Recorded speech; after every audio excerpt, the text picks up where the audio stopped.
The vastness of space held many surprises, but none quite like the day humanity's exploration fleet encountered the mighty Galactic Empire. Captain James Wilson stood on the bridge of the Earth's flagship, Discovery, his weathered hands gripping the command rail as his fleet of 5 ships pushed deeper into uncharted space. "Unknown vessels detected ahead, sir." The young radar operator's voice cut through the quiet hum of the bridge. "Massive energy signatures. Nothing like we've ever seen before." Wilson's heart raced, but his face remained calm. 20 years of space exploration had taught him to keep his composure. The main screen flickered to life, showing what appeared to be a fleet of sleek, crystalline ships that dwarfed their own vessels. Their hulls sparkled like diamonds in the starlight, making Earth's best ships look like toys in comparison. "Multiple incoming transmissions," reported Communications Officer Lisa Brown, her fingers dancing across the holographic interface. "They're broadcasting in over 1,000 different languages. Wait, they've found a match with Earth's languages." A deep, resonating voice filled the bridge. "Attention unregistered vessels. You have entered the sovereign territory of the Galactic Empire. Your primitive ships are now under our authority.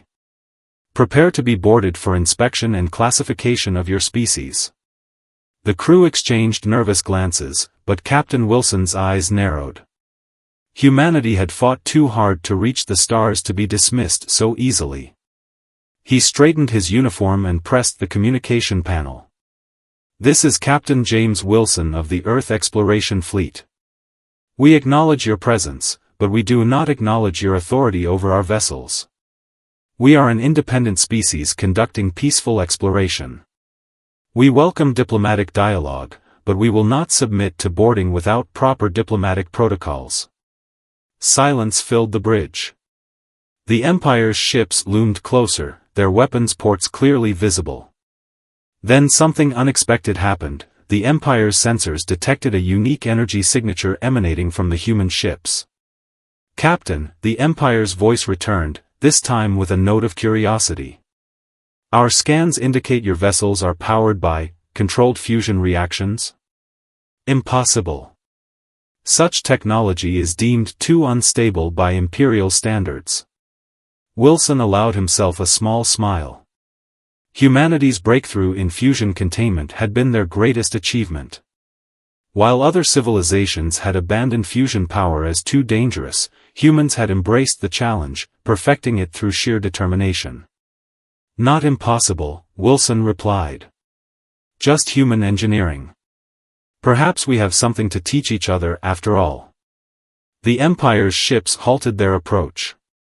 For the first time in their 1,000-year history, they faced a species that had mastered technology in ways they had deemed impossible. The humans' bold stance and their unique technological achievements demanded a new approach. "Stand by for diplomatic contact, Earth vessels," the Empire's commander finally responded, their tone notably more respectful. "It seems we have much to discuss." As Wilson looked at his crew's proud faces, he knew this was just the beginning.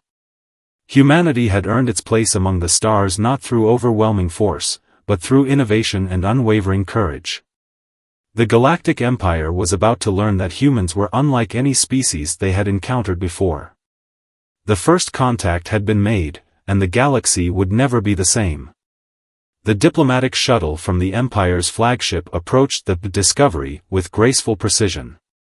Captain Wilson and his senior officers waited in the main docking bay, their dress uniforms crisp and ready for humanity's first official contact with the Galactic Empire. The shuttle's doors opened with a soft hiss, revealing 3 tall figures. The Imperial delegates stood nearly 7 feet tall, their skin a pale blue that seemed to shimmer under the bay's lights. They wore elaborate robes covered in what appeared to be living crystals that pulsed with inner light. "I am High Commander Thax," the central figure announced, his universal translator converting his musical language into English. "With me are Imperial scientists First Class, Wren and March." Wilson stepped forward, offering a respectful nod. "Welcome aboard the Discovery. I am Captain James Wilson, and these are my senior officers, Chief Engineer Robert Miller and Science Officer Linda Thomas.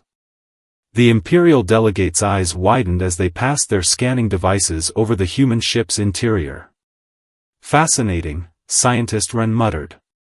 "Your entire ship's power system runs on contained plasma reactions. The efficiency readings are unprecedented." "We'd be happy to discuss our engineering achievements," Wilson replied diplomatically, "but first, perhaps we could talk about why the Empire claims authority over this sector of space." High Commander Thax's expression shifted to what might have been embarrassment. "For 50,000 years, the Empire has guided developing civilizations toward approved technological paths. We discourage innovations deemed too dangerous. Yet here you stand, having mastered what we long thought impossible." As they walked through the ship's corridors, Chief Engineer Miller couldn't contain his curiosity.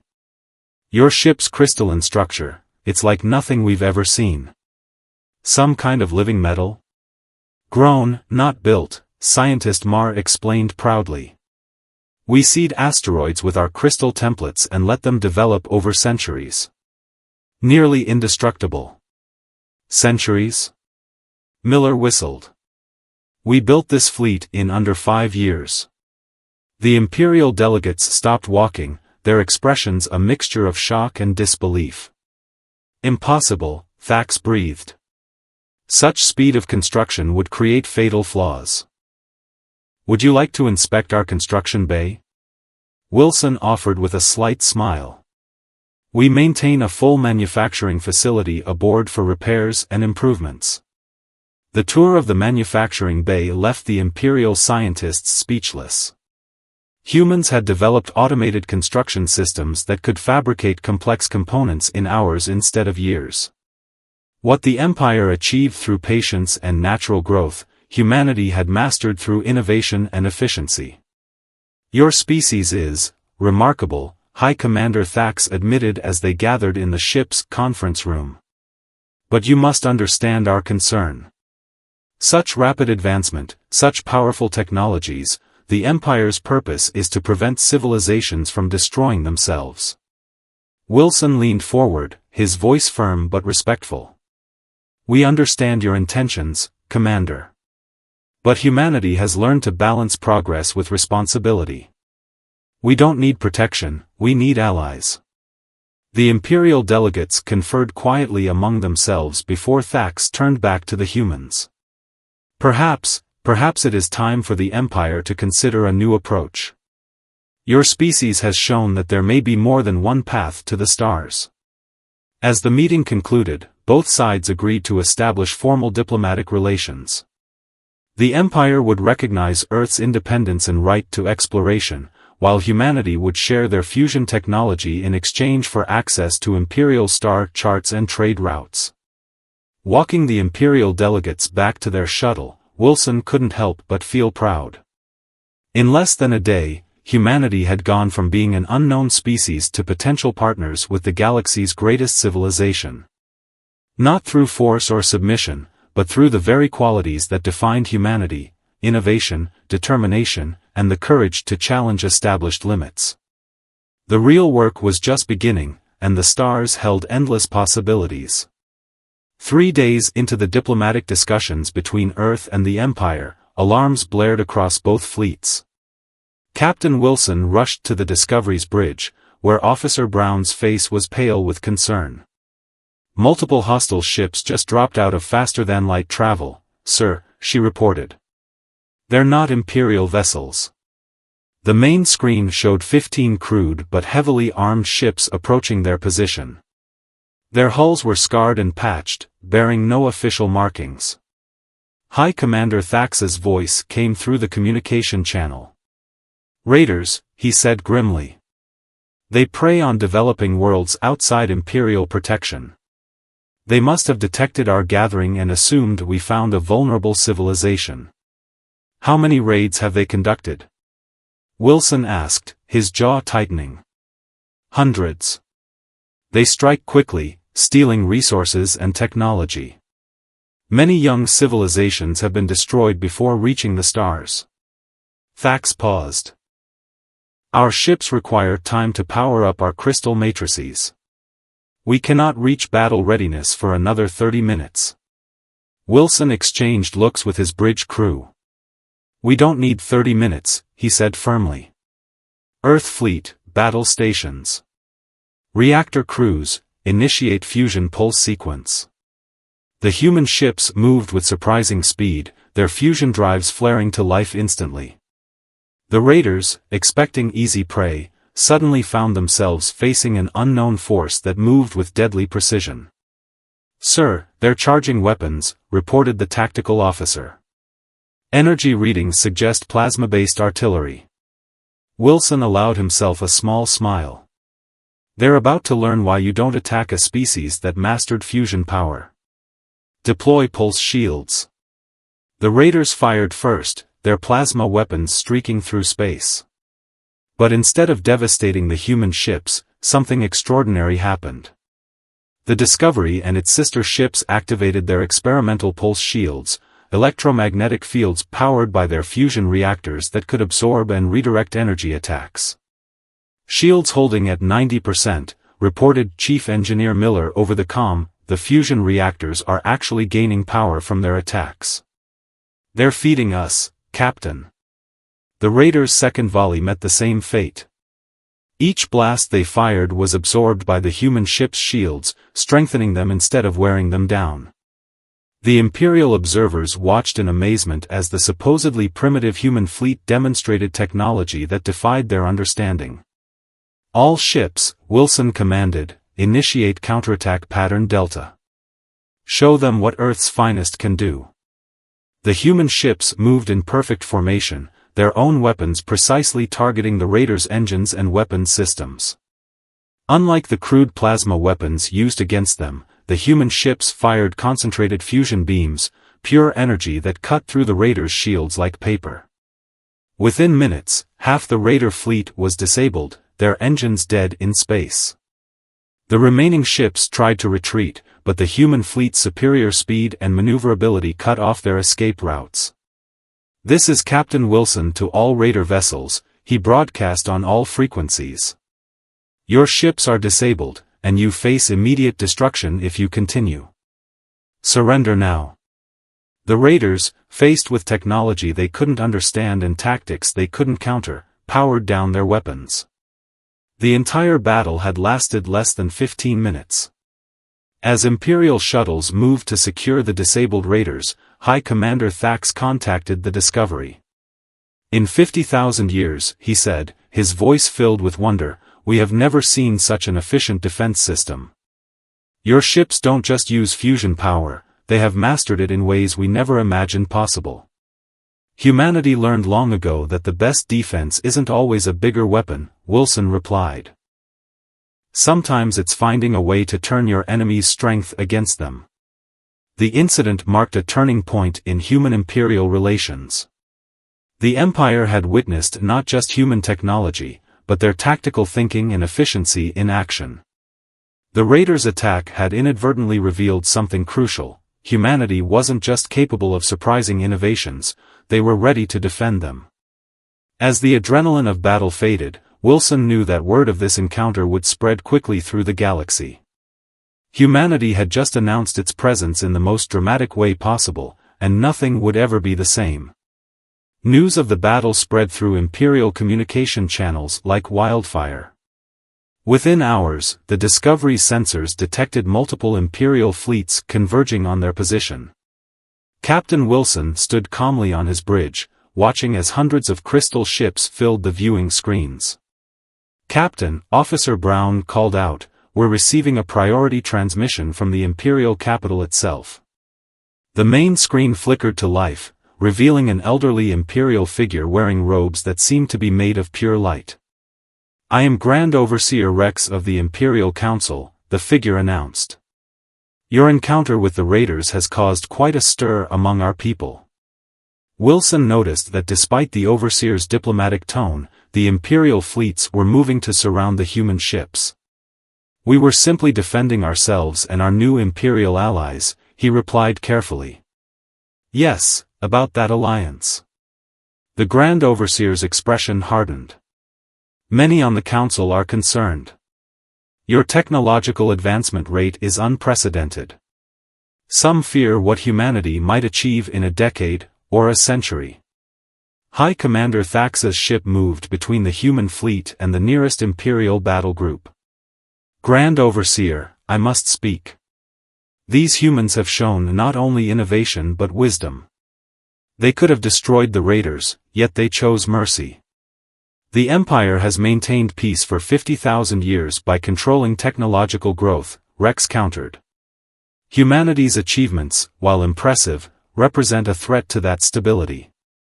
Wilson felt the weight of the moment. How he handled this conversation could determine humanity's future in the galaxy. He stepped forward, addressing the Grand Overseer directly. With respect, he began, control isn't the only path to peace. Humanity advanced quickly because we had to. Earth united not through control, but through cooperation and shared challenges. Every technology you fear, fusion power, pulse shields, rapid manufacturing, we developed because we faced extinction without them. The Grand Overseer's eyes narrowed. Explain. Our world was dying, Wilson continued. Climate change, resource depletion, overpopulation. We didn't have centuries to grow crystal ships or millennia to perfect safe technologies. We had to innovate or perish. And in that pressure, we learned something valuable: the faster we advanced, the more responsibility we needed. Chief Engineer Miller stepped forward. Sir, if I may? At Wilson's nod, he addressed the Imperial leader. Every human ship carries a copy of our entire technological database, including our failures. We don't hide our mistakes, we learn from them. Perhaps that's something we could share with the Empire. A murmur ran through the Imperial Council members visible on the screen. The idea of openly sharing failure data was radical in their culture, where perfection was expected. There's something else, Science Officer Thomas added. Our scans show that your crystal technology could enhance our fusion containment fields by 300%. Just as your ships could benefit from our rapid manufacturing processes. We're not asking to replace Imperial technology, we're offering to complement it. The Grand Overseer was silent for a long moment, studying the humans intently. Finally, he spoke. In 50,000 years, the Empire has never encountered a species that offers to share both successes and failures. Your honesty is refreshing. The surrounding Imperial ships began powering down their weapons. Wilson could feel the tension on the bridge easing slightly. Perhaps, Rex continued, there is wisdom in your approach. The Empire has grown comfortable in its power, possibly too comfortable. Your methods are unconventional, but your results are undeniable. We propose a compromise, Wilson offered. Let humanity establish an innovation zone within Imperial space. A place where we can develop new technologies under Imperial observation, sharing all our findings, successes and failures alike. We'll prove that rapid advancement doesn't have to mean instability. The Grand Overseer's expression softened slightly. An interesting proposal. The Council will need to discuss this further, but for now, consider the immediate crisis averted. Captain Wilson, your species continues to surprise us. As the transmission ended, Wilson knew they had just avoided a potential war. But more importantly, they had opened the door to something unprecedented, a true partnership between human innovation and Imperial stability.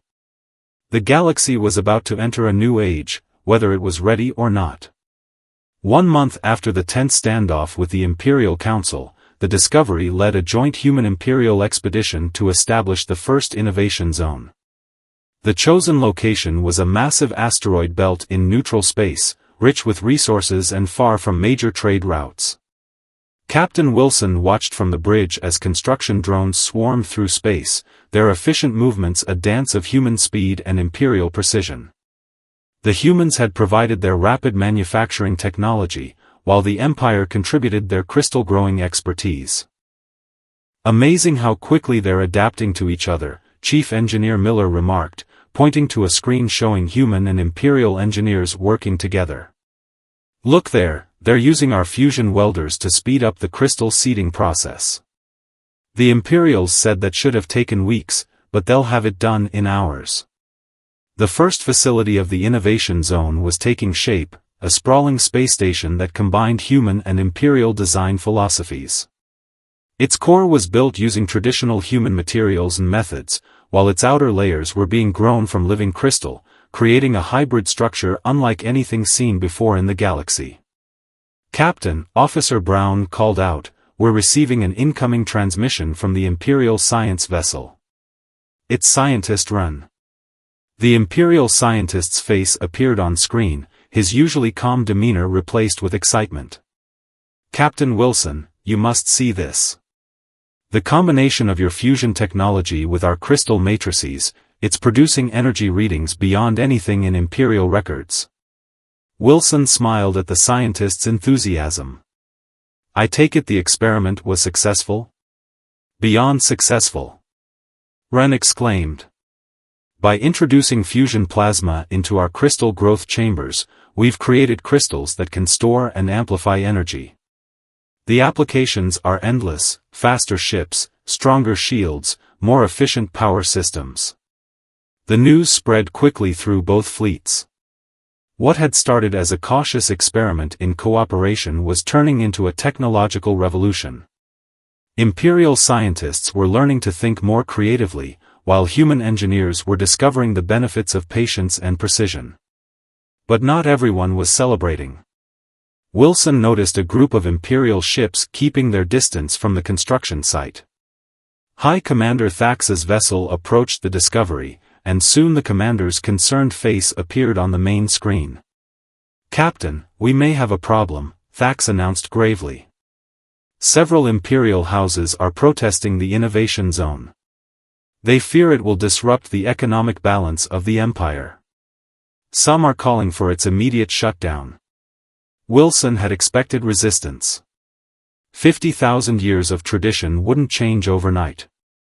"What are we dealing with, exactly?" "The crystal houses control most of the Empire's shipbuilding industry," Thax explained. "Our new hybrid technology threatens their monopoly. They're pressuring the Council to revoke our authorization." Just then, Science Officer Thomas rushed onto the bridge. "Captain, you need to see these readings. The energy-storing crystals we developed? They're not just storing power, they're learning from it. The crystal matrices are adapting and evolving based on the energy patterns we feed them."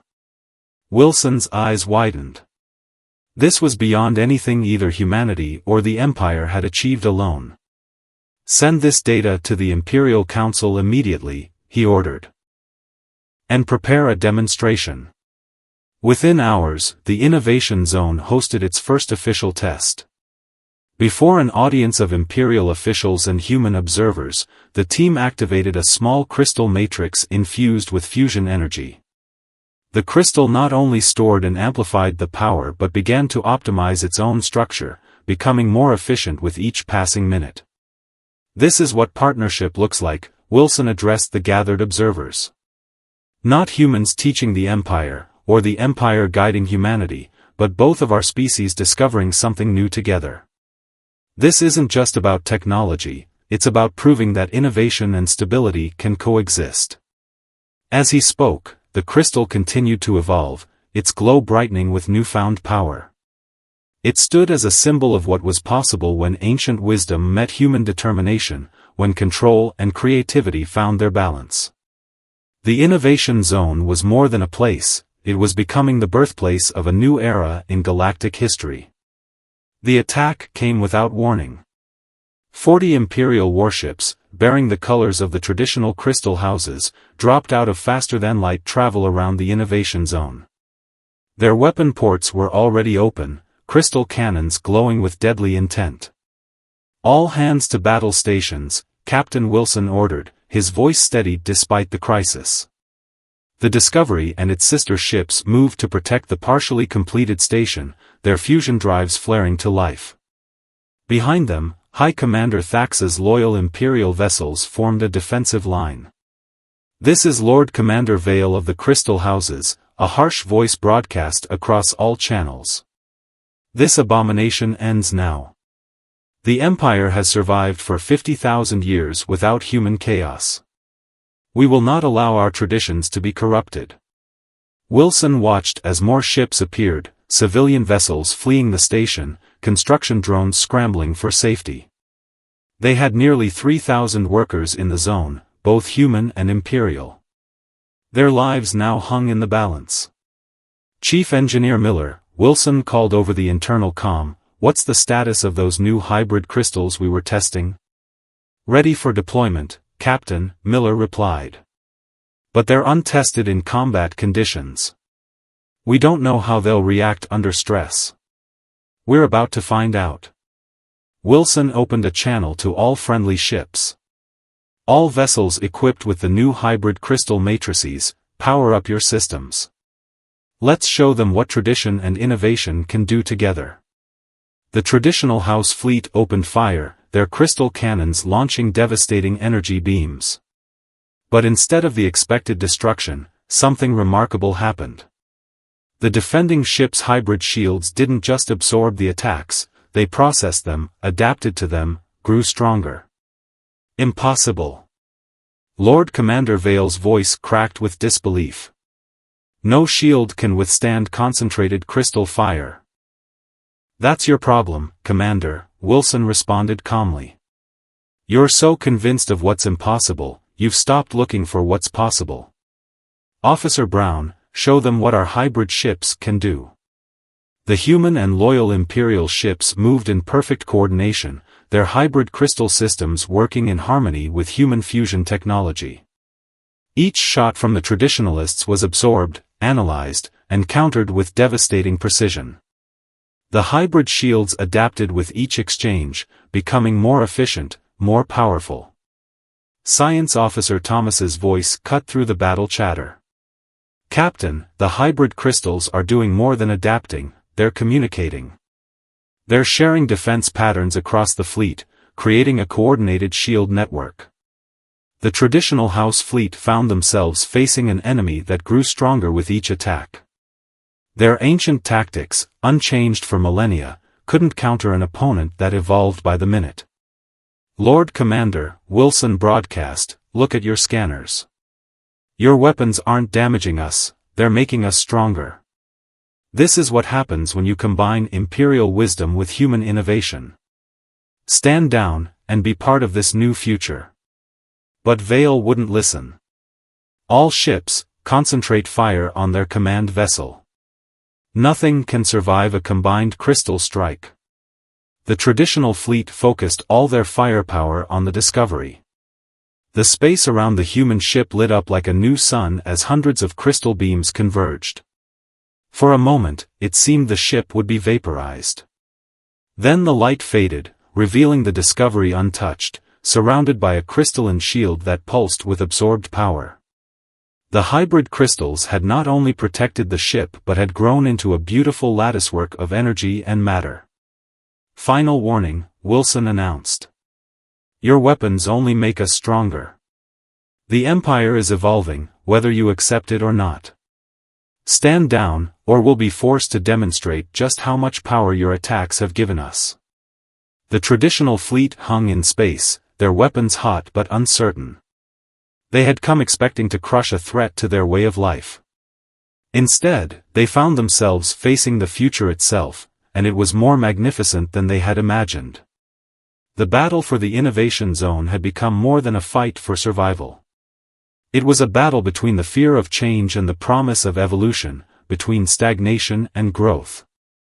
And humanity's greatest gift to the Empire was proving to be not their technology, but their unwavering belief that anything was possible. The standoff at the innovation zone lasted for 3 tense hours. The traditional house fleet remained in attack position, their crystal weapons charged but silent. Behind them, more Imperial ships arrived, not to fight, but to witness. Word of the hybrid shield's incredible performance had spread rapidly through Imperial communication channels. Captain Wilson stood on the Discovery's bridge, watching as Grand Overseer Rex's personal flagship emerged from faster-than-light travel. The massive vessel, 3 times the size of any other ship present, took position between the opposing fleets. "This is Grand Overseer Rex to all vessels," the Imperial leader's voice resonated through space. "Lord Commander Vale, power down your weapons. The Imperial Council has made its final decision regarding the Innovation Zone." Vale's response came quickly, his voice tight with tension. "My Lord Overseer, the Crystal Houses have protected Imperial traditions for countless generations. These humans bring chaos to our ordered society." "Do they?" Rex asked, his tone thoughtful. "Look around you, Commander. Look at what their chaos has created." The Grand Overseer's ship projected a massive hologram visible to all vessels in the area. It showed detailed scans of the hybrid crystal technologies, the perfect fusion of Imperial stability and human innovation. The crystals weren't just storing energy anymore, they were creating new patterns, new possibilities. "For 50,000 years, Rex continued, we thought we had reached the peak of crystal technology. We grew comfortable. Stagnant. It took these humans, these newcomers to our galaxy, to show us how much more was possible." Chief Engineer Miller's voice came over the Discovery's internal comm, "Captain, you need to see this. The hybrid crystals throughout the station, they're forming new configurations we never programmed. They're innovating on their own." Science Officer Thomas rushed to confirm the readings. "It's true. The combination of human fusion energy and Imperial crystal matrices has created something entirely new. The crystals aren't just adapting anymore, they're evolving. Creating their own solutions to problems we haven't even encountered yet." Wilson opened a channel to all ships. "This is what happens when different cultures work together, when we combine our strengths instead of fearing our differences. The Innovation Zone isn't a threat to Imperial traditions, it's the next step in their evolution." The Grand Overseer's voice carried a note of wonder.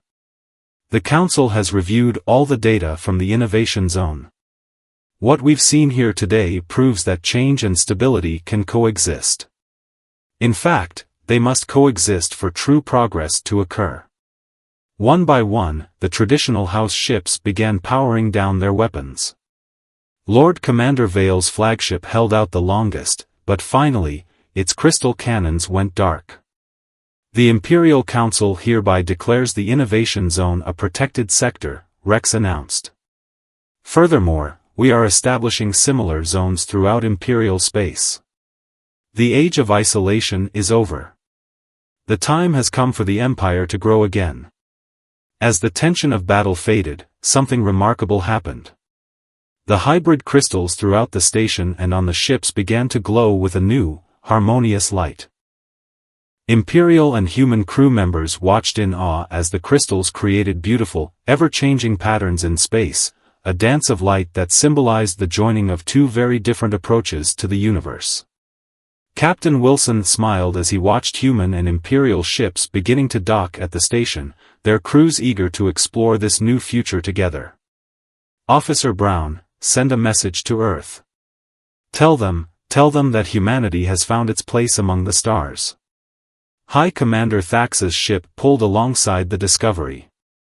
"Captain," the commander's voice carried genuine warmth, "it seems your species has taught the Empire its most important lesson in 50,000 years. "What's that, Commander?" "That the greatest strength lies not in resisting change, but in learning to grow with it. The galaxy will never be the same, and that's exactly what it needed." As Wilson looked out at the Innovation Zone, now peaceful and buzzing with activity, he knew that this was just the beginning. Humanity had not only found its place in the galaxy, it had helped forge a new path forward for an entire civilization. The stars themselves seemed brighter, full of endless possibilities for this new partnership between human ingenuity and Imperial wisdom. The future was no longer about control or chaos, tradition or innovation. It was about finding the perfect balance between the two. And together, humanity and the Empire would reach heights neither could have achieved alone.